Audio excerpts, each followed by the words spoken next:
Okay. Hi, everybody. We have some technical things to solve. We're going to have Ralph in a few minutes joining us.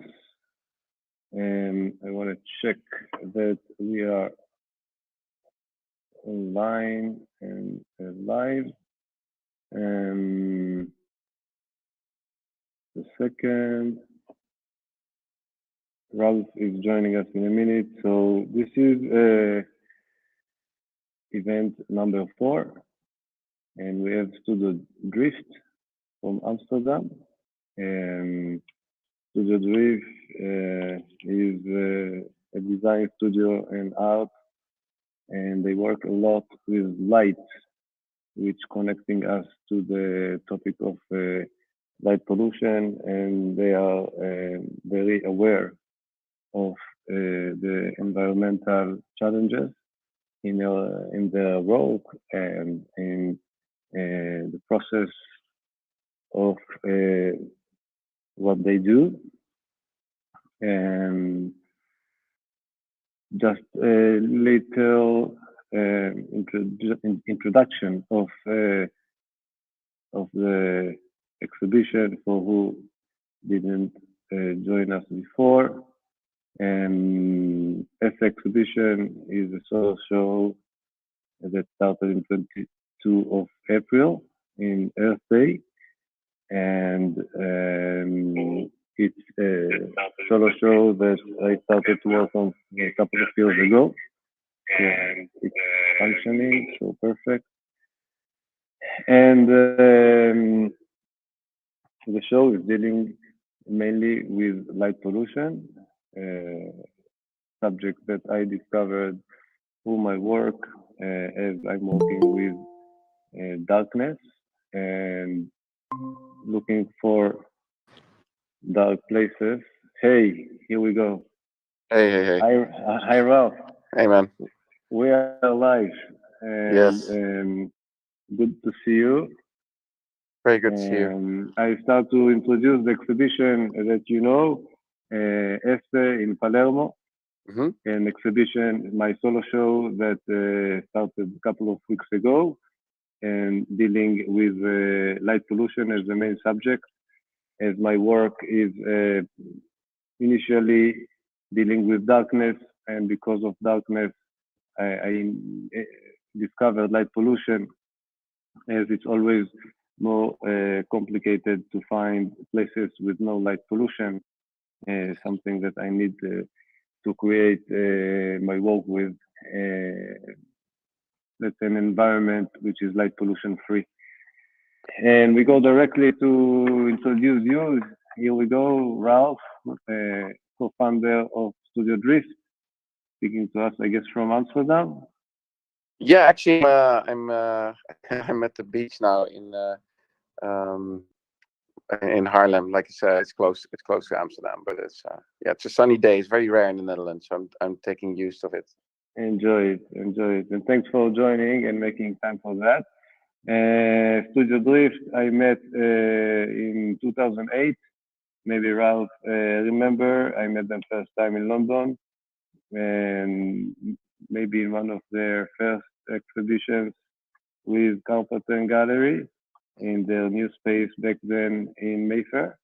And since then, I'm following the work. They're doing amazingly. And I know their sensitivity to the environment, through the, I would say,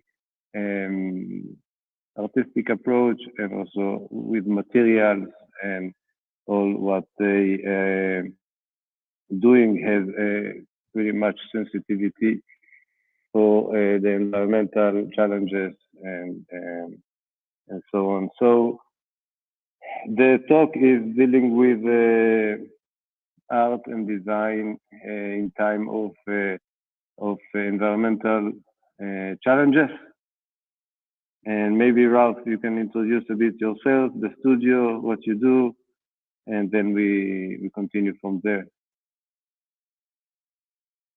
Yeah, so I'm Ralph Nauta. I'm a Studio Drift, and we create sculptures merging technology and nature into these new pieces. It's all about getting in tune with your natural frequencies through using technologies that we develop ourselves to open up open up the mind and you know so something like almost creating something magical, unexpected, and therefore you counter something you've never seen before, and then start thinking, why would you go to the process of creating this?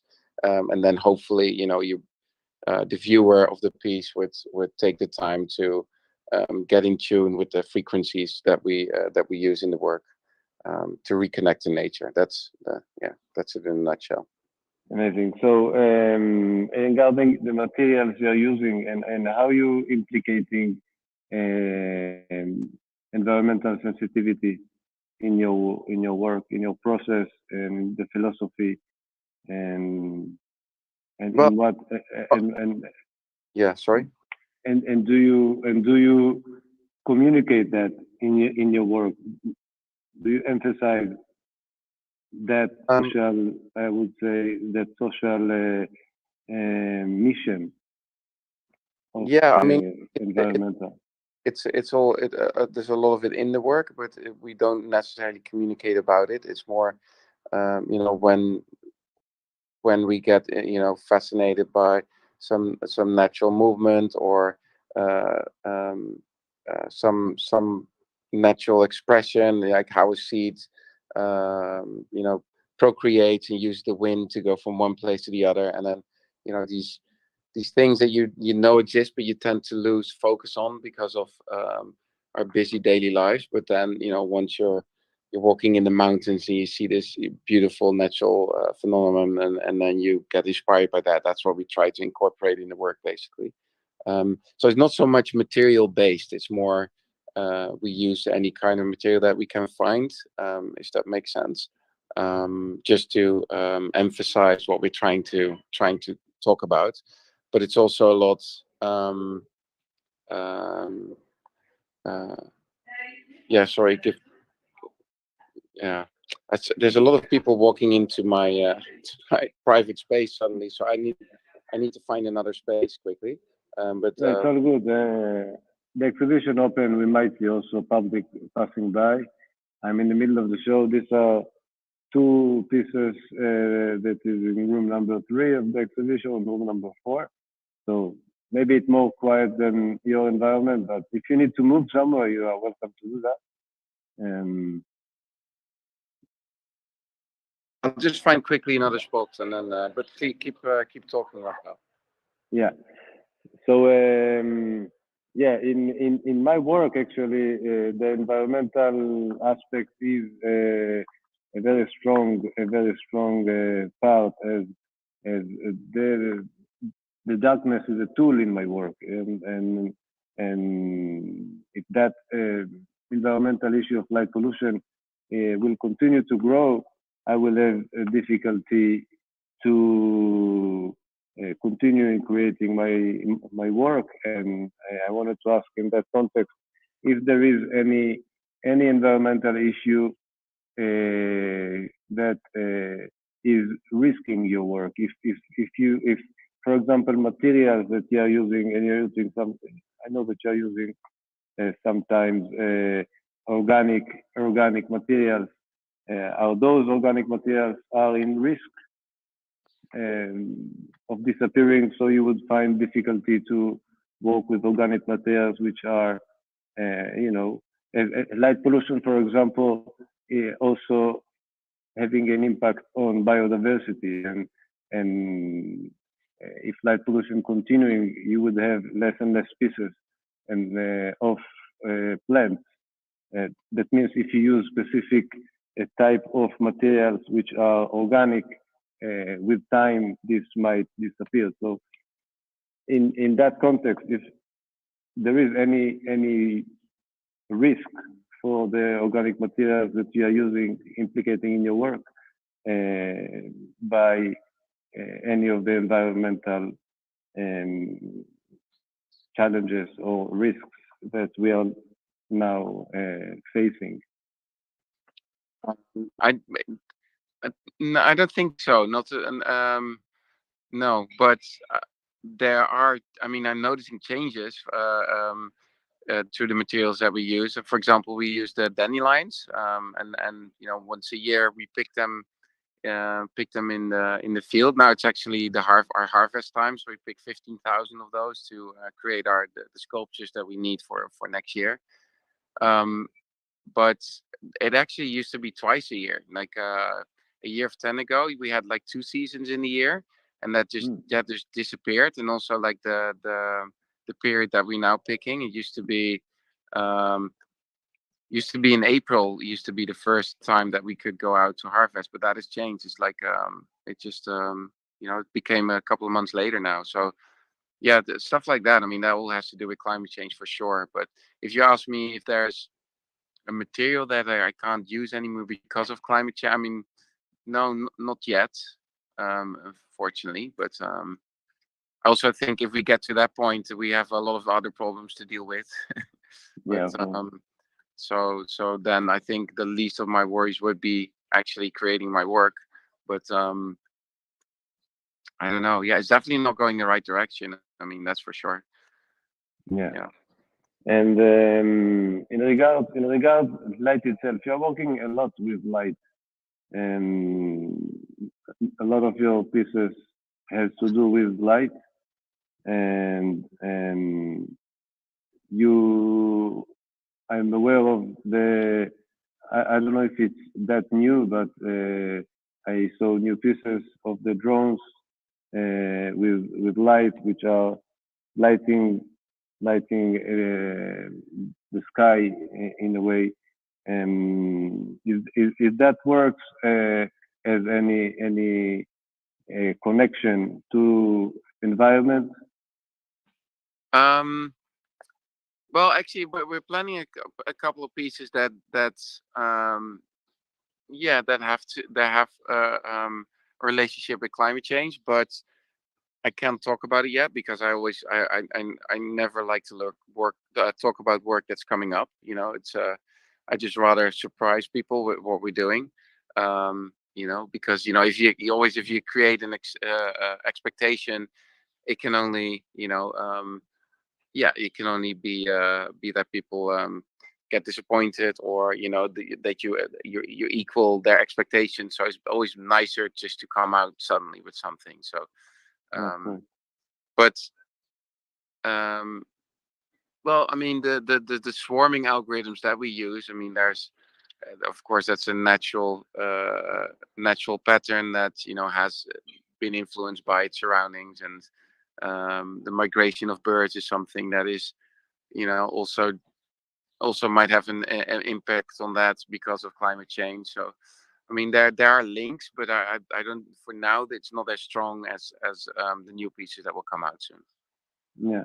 Well, migration of birds is something that directly related to light pollution, as birds are impact directly from the lighted nights. They have issues in migrate, and that's something that science now is pretty much dealing with. I know in few countries that they turning off the lights on the shore, or close to the shore, to let the birds move around freely without any issue, because when they feel any light during the night, they just not moving, and it's creating pretty much a huge issue. I don't know if you consider that in your work. I mean, can you tell us a bit about the work which is inspired by the birds? Yeah, sure. So back in, was it 2008, we got this commission from a fence company, and we started thinking, okay, what does a fence actually mean in our society? And um, you know you, you can be on both sides of the fence. Like you could be free outside, but completely, you know, open to all the dangers and you know, creatures attacking you, and or you could be inside the fence, and therefore like inside the social structure that we live in, and but be, you know, ruled by all these ideas that we put on top of ourselves in our society, and therefore like not having freedom but safety. So it's like the question: which side of the fence do you want to be? Free, but you know, constantly in danger, or safe and living in this illusion of freedom? And so we started looking at patterns in nature that could like could show this illusion of freedom that we put on ourselves. And if you look at swarming behavior, you're thinking like you're looking at this beautiful natural free movement, but it's all, you know, locked down in rules. There's hardly any freedom. Like um, they all react to each other. They like there's a lot of influence from their neighbors. It's like yeah, they move in unison. And I mean, I can go into detail, but I think it's more interesting to say that yeah, so that we basically thought, okay, how can we then create a sculpture with that? So we had this physical art piece, and we had this swarm algorithm running through, and it was interactive. It was still halogen at the time, because like LEDs were up and coming, but it wasn't was very hard to control them. So yeah, and then when we had that piece done, it's called Flylight. It's on our website if you want to check it out, or on our Instagram. Cool. A studio drift. Yeah, so and then we thought, how can we take that outside, that algorithm outside of that physical object, and have it in the sky, right? So we thought, okay, there was no drone industry, but you had like quadcopters and you know, kids playing around with that stuff, and some universities like doing some research. So we thought, why don't we put a light source underneath these quadcopters, and then, you know, have our swarm algorithm with hundreds of these drones move as these birds in the sky. So yeah, long story short, that's a long time ago, but it's now so that was actually we first flew it in 2018, but the research before was very long, and we teamed up with parties like Intel, like major tech corporations, to actually make it done, because it was very hard to achieve this. But the cool thing about that is now that whole technology that we envisioned back in the days now replacing fireworks, you know, around the globe. So it also shows you an idea from, okay, if you have, you know, you, like a creative idea without any without any commercial application or roadmap, I mean, can also lead to something like this, you know, like have an impact on the world, and change something that needs to be addressed. So yeah, I'm Well, also pretty proud of that process, how that went. So yeah, it is an amazing work. I'm really suggesting to the people that watching us and will watch us in the future, because this talk is going to be on the YouTube channel of the Fondazione Sant'Elia, where I have the show right now. Amazing work to check out. And I also, in that context that you mentioned, I also wonder if the environmental issue of light pollution might change the rules of birds, the way they move. That's interesting thing to check, I think. I mean, pretty much there are already existing studies about the rules that the birds are moving all together, and probably about how environmental issues in general, but in the context of what we are talking about, light pollution, I'm sure there is an impact of how birds, and not only birds, many animals that are very sensitive to light, and changing their behavior to react to that thing that for generations since ever they were free to move and behave and develop their behavior according, you know, the cycle of day and night. And once they have no night anymore, I'm sure they are changing or in the process of changing that behavior. It's interesting point. And well, I saw the piece that you're showing in the group show in Pompidou, which is a bit materializing the light. No, I mean. Yeah, that's actually so in the Pompidou we now have the flylight. That was the basis of this the French Freedom, the drone swarming performance. So that's actually the piece that the whole thing started with in 2008. Okay, so that piece is dated 2008. Well, I mean, yeah, this is an alteration of that. So I mean, it's yeah. So, but it's that body of work, you know, that yeah, that's called Flylight actually. Awesome. Yeah. So well, I've heard that you might have plans to come and do something in Palermo. Is that something that you can share? I mean, again, I think it's just nicer to surprise people what's going to happen. So, yeah, I mean, there are definitely some plans, and Palermo is an amazing place to create art and to do cool projects. There's a lot of history. So, yeah, I'm looking very forward to that. Yeah. Amazing. Well, what else we can speak about? Let's a few days ago, there was a new discovery. You maybe know about it, that they found light and could capture it in the black hole.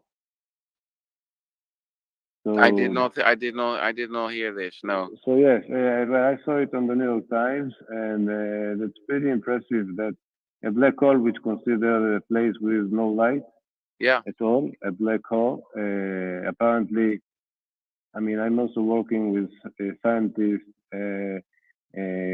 quantum theory scientists, and scientists that are investigating since ever in the research the black hole, and they always say that even in the black hole there is light.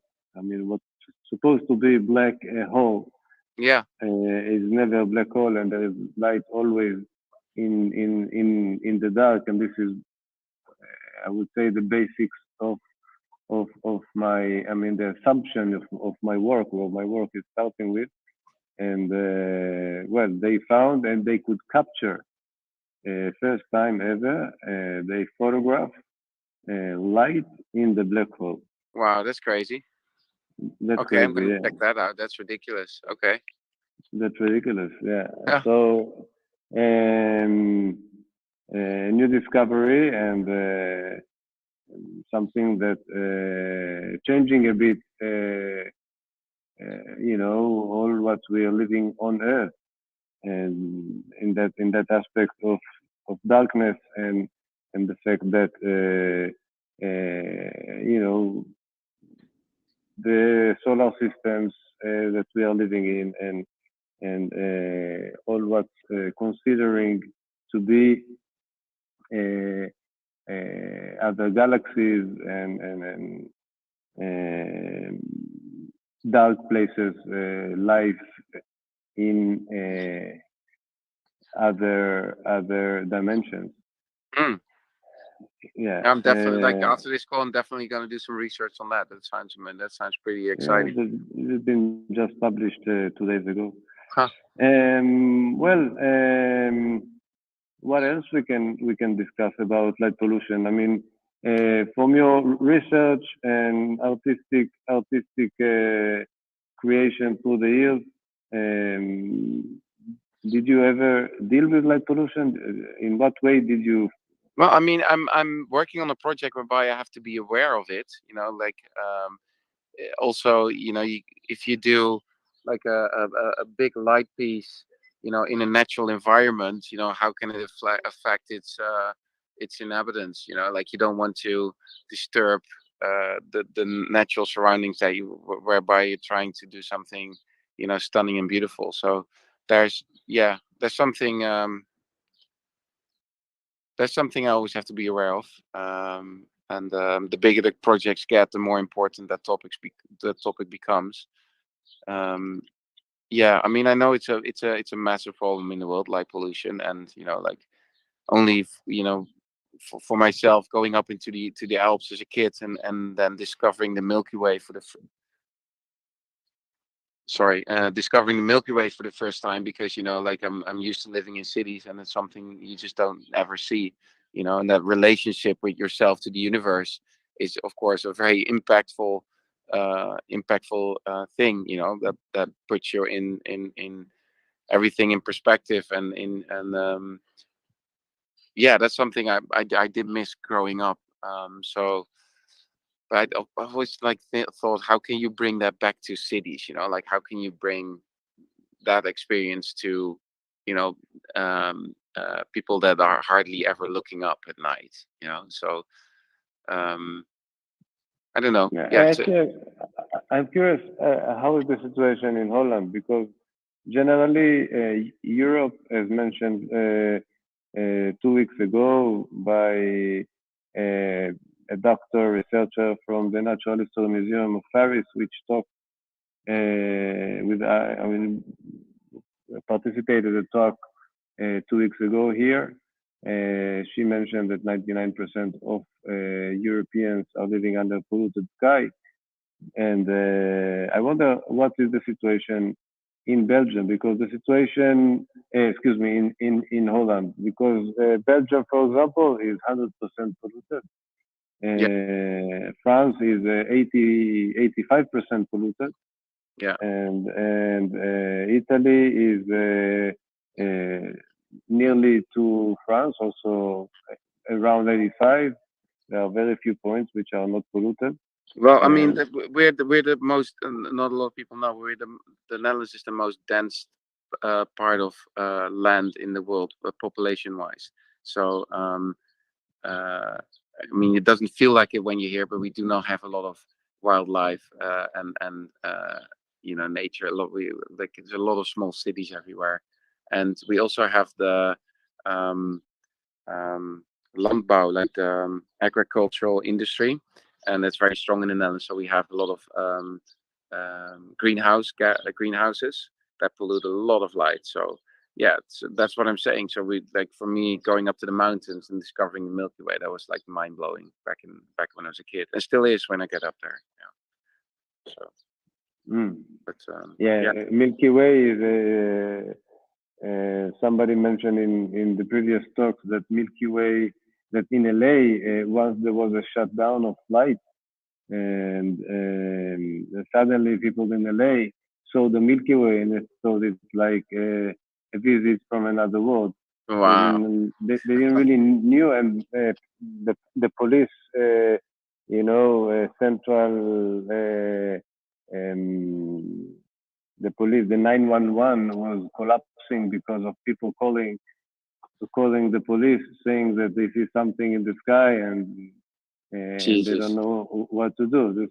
To be to be honest, that's also a very American reaction. Uh, yeah, I don't know. Yeah, but just to say that a very high percentage of people never saw and maybe never see the Milky Way in their Yeah, entire lifetime. Yeah. I know that'd be interesting to find out, like how many people did actually got to see. Well, Go beyond. to 1/3 of the world population would never see Jesus, the Milky Way. that's Two crazy. percent, 2%, 2/3 might see it. Yeah. So Jesus. and as mentioned in a few papers I read, I mean it's very easy to solve it. I mean, beside of course, national plan to maybe use the light right and reduce the light. I mean, what you need to do in order to reduce light pollution is just turn off the light. It's much easier than clean the ocean from plastic. Yeah, of course. You just need to turn it off and use it right, and think that if you turn off the light, you know, that can make a huge change. If you don't need that light, if you have an advertising in the street that lighting a huge billboard that nobody see by night, uh, um, that's pretty much useless to keep It's it definitely on. it's definitely a mission, but it's going to be a tough one though. But yeah, yeah, could be interesting to have a larger conversation about that. Like Yeah, yeah, to set up some special event, you know, by and you promote and it. I don't know. to return, we have a few more minutes to go. To return to the main, I mean, to the title of our talk, and I'm sorry, Lonneke couldn't make it. So, I've heard that she cannot make it. It would be amazing to have her with us, and mhm. that was the original plan. So you would have a bit of talk between you, and I will intervene. Um, what do you think? I mean, the role of design and art in the mission, or in the environmental mission, and and how it can actually create a change. Do you think with your work? I mean, Studio Drift is a very famous, and congratulations for what you do. It's very famous and known. You have a huge public that's following you. Thank you. Uh, do you think that, mm, like, artists like you can make an impact on public Well, I mean, to I change their behavior? yeah, I hear what you say. I used to think that making a statement, or showing a different direction could actually generate change. But more and more, I see that's not the case. Like if you actually want to change something, you'd have to do it yourself. Like for example, you have a lot of design students. They start making bags from like ocean plastics or stuff like that, and then they have a little shop on the beach, and they sell like a couple of bags, and then I mean that's all nice and well for your own um uh yeah, for your own personal feelings of contributing or changing something, but it doesn't do anything. Like if you want to change something, you need to work yourself into a IKEA company, and then you know make sure they change their plastics there to biodegradable, or like then you have to do the work. That's what I'm saying. Like you can't just make an example and then have and somebody else expect somebody else to do it. So um and Yeah, that's in also fact, and in it's also fact, yeah. yeah, it's Sorry, also go. because you can do one or two things in your life, but if you do them really well, um yeah, then that's a life well spent.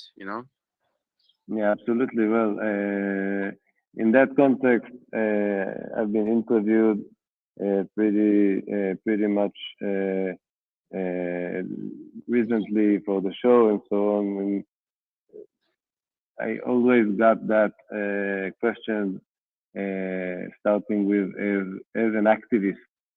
And Mm, I always, as you said before, that the way I feel, I'm not an activist. And I think activism is starting exactly as you said, from the individual. Each one of us is an activist, and the change starting from the individual. And if you separate garbage, and if you doing daily things that considering the impact of what you do, this is already making you an activist. And yeah, change starts from the individual, but as an entity that has public, whether you are, of course, a famous pop star, singer, rock star, designer, artist, you have a public, and especially when your work is dealing with organic materials and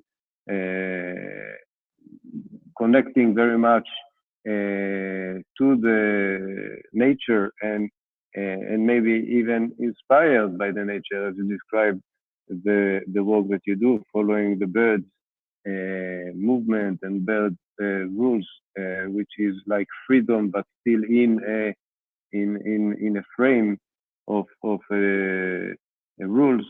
I think this is like something that I can say we can do and communicate, and that's what I personally trying to. The first time actually that I'm taking this environmental issue of light pollution, which I follow for a long time, as it is important for my creative process, and I'm putting it in front of my work in a higher priority to the work itself.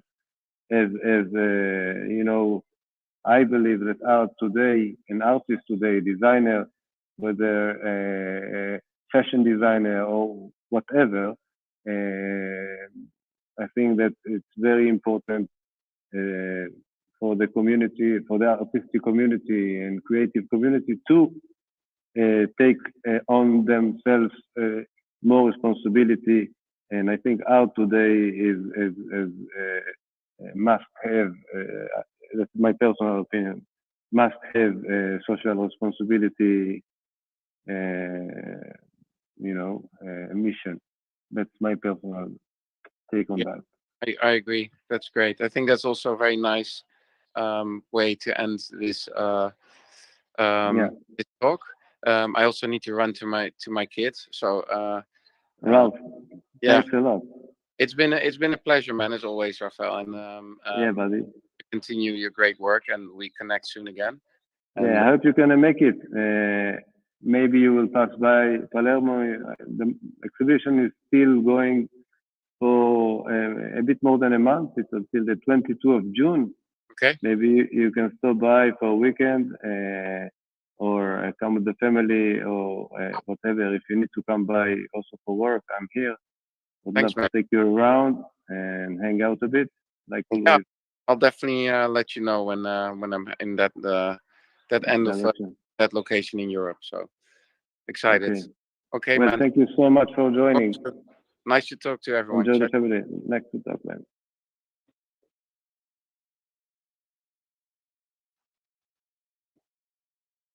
Well, everybody, thanks a lot for being here. The next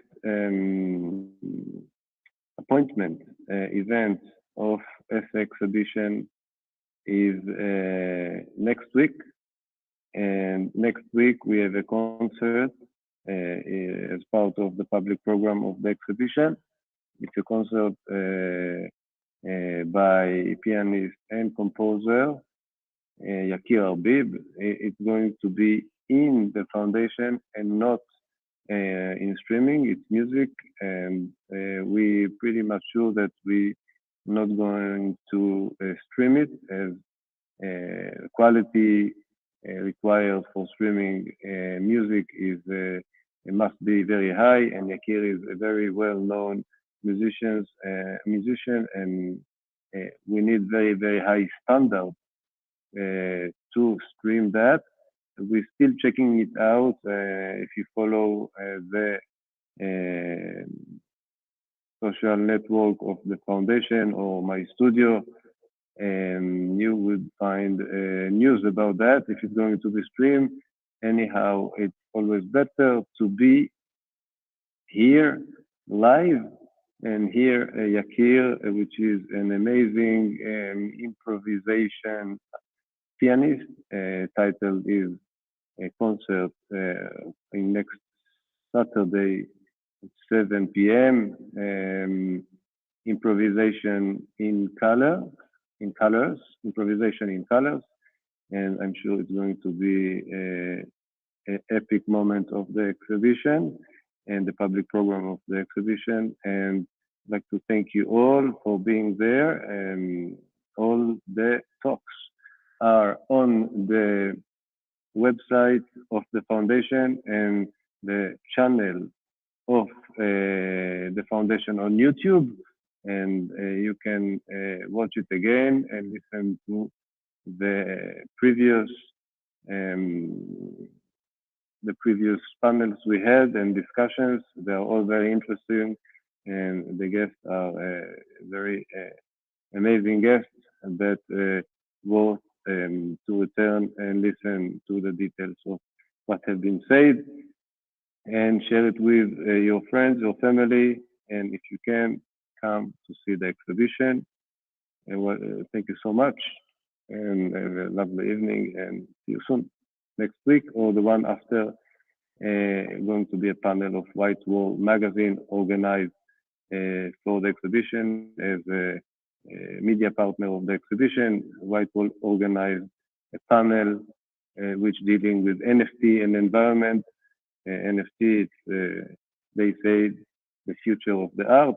And this is going to be an amazing talk, which is going to be on, let me check, on the 25th of May, on 6 p.m. Central European time. Thank you so much, and until next time, thanks a lot. Here is the piece of the fourth room just behind me. Every talk I'm changing a room, and next one is going to be another one, opportunity to who cannot come to see a little taste of the exhibition. Bye, thank you.